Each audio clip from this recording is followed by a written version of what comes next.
பரலோகத்தின் பிதாவாகிய தேவனாலும் கர்த்தராகிய இயேசு கிறிஸ்துவினால் உங்களுக்கு கிருபையும் சமாதானமும் பெருகுவதாக.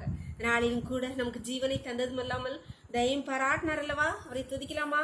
உம்மோடு இருப்பதுதான், உம்மோடு இருப்பதுதான் உள்ளத்தின் வாஞ்சையா, உம் சித்தம் செய்வதுதான் இதயத்தின் ஏக்கமையா. இசையா உம்மைத்தானே என் முன்னே நிறுத்தியுள்ளே. இசையா உம்மைத்தானே என் முன்னே நிறுத்தியுள்ளே. எனக்காக யாவையும் செய்பவரே, செய்து முடிப்பவரே, என் பாரங்கள் என் சுமைகள், என் பாரங்கள் என் சுமைகள் உம் பாதத்தில் இறக்கி வைத்தேன். இசையா உம்மைத்தானே என் முன்னே நிறுத்தியுள்ளே. இசையா உம்மைத்தானே என் முன்னே நிறுத்தியுள்ளே. ஒரு வேத பகுதி வாசிக்கலாமா? 1 நாளாகமம் 28ஆம் அதிகாரம் வசனங்கள் 8-9.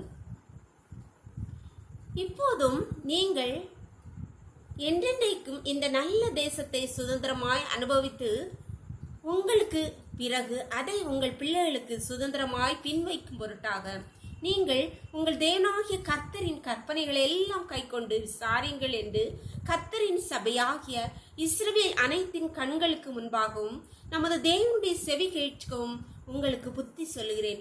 என் குமாரனாகிய சாலோமோனே, நீ உன் பிதாவின் தேவனை அறிந்து அவரை உத்தம இருதயத்தோடும் உற்சாக மனதோடும் சேவி. கர்த்தர் எல்லா இருதயங்களையும் ஆராய்ந்து நினைவுகளின் தோற்றங்களை எல்லாம் அறிகிறார். நீ அவரை தேடினால் உனக்கு தென்படுவார். நீ அவரை விட்டுவிட்டால் அவர் உன்னை என்றென்றைக்கும் கைவிடுவார். இங்கே தாவீது ராஜா தான் மணிக்கு முன்னே சபைக்கும் தன் குமாரனாகிய சாலமோனுக்கும் சொன்ன புத்திமதிகள் தான். கர்த்தரை நீ உண்மையோடும் முழு உள்ளத்தோடும் உண்மையாய் அவரை சேவி. அது மட்டுமல்ல, நீ அவரை தேடுனா அவர் உனக்கு தென்படுவார். தேடுனா கிடைக்கும் தானே? தேடுனா தென்படுவார். நீ அவரை விட்டுட்டியனா அவரும் விட்டுட்டார், பின்னாடியே ஓடி வரமாட்டார். அவர் ராஜாதி ராஜா தேவாதி தேவன். வாசல் படியில் இருந்து தட்டதான் செய்வாரு. நம்ம திறந்தா உள்ள வருவார். நம்ம தேடினா மட்டும்தான். தேடுங்கள் கண்டடைவீர்கள் சொல்லப்பட்டிருக்கலாம். நாம் தேடினால் மட்டுமே அவர் நமக்கு தென்படுவார். நாம தவறை தேடாமல் நமக்கு அது நடக்கலையே, கடவுளுக்கு கண் இல்லையா, அப்படிலாம் இதெல்லாம் ஏன் நடக்குது, எல்லாரும் நல்லா தானே இருக்கா, எனக்கு மட்டும் ஏன் இப்படியெல்லாம் நடக்குது அப்படின்னு புலம்பாம உண்மையோடும் முழு இருதயத்தோடும் உண்மையாய் அவரை தேடினார். ஏதோ கடமைக்காக ஜெபம் பண்ணணுமே, இல்லாட்டி ஏதாவது பிரச்சனை வந்துடுமோ, ஏதோ கடமைக்காக கோயில் போகணுமே, ஏதாவது நடந்துருமோ அப்படின்னு இல்லாமல் முழு இருதயத்தோடு உண்மையோடு அன்போடு அவரை தேடும் போது அவர் நமக்கு தென்படுவார். நாம தேடாம விட்டு விட்டா அவரும் நம்மளை விட்டு விடுவார். ஜெபம் பண்ணலாமா? எங்களை நேசிக்கிற எங்களை அன்பின் தகப்பனே, தர்மையான நாளை கூட எங்களுக்கு வாய் தந்திருக்கீங்களேப்பா, கொடா கொடி நன்றியப்பா. நாளின் காலை முதல் எம்மட்டுமாய் உண்டே தயவுள்ள கரம் கிருபை ஒவ்வொருவரையும் தாங்கினபடியால் நன்றியப்பா, நன்றியப்பா. அப்பா, இப்பொழுதும் அடியாளோடு இணைந்திருக்கிற ஒவ்வொரு பிள்ளைகளும் உடைய கருத்திலே தெரியுமப்பா.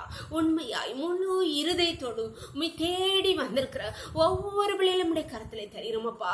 நீர் உடைய பிள்ளைகள் எந்தெந்த காரியத்துக்காக உண்மையாய் உண்மை தேடி வந்திருக்காங்களோப்பா, அந்த காரியங்களே அப்பா நீர் உடைய பிள்ளைகளுக்கு நிறைவேற்றுங்க தகப்பனே. உடைய கருத்திலே ஒவ்வொரு பிள்ளைகளையும் தாழ்த்தி தருகிறோம். இந்த இரவுகளை மூடி மறைச்சுக்கோங்க. சகல துதியும் கனமும் வல்லமையும் பலனும் ஞானமும் எங்கள் தேவாதி தேவன் ஒருவருக்கே செலுத்துகிறோம். இயேசுவின் மூல ஜெபங்கள் நல்ல தந்தையே, ஆமென். God bless you. கர்த்தர் உங்களை ஆசீர்வதிப்பாராக. ஆமென்.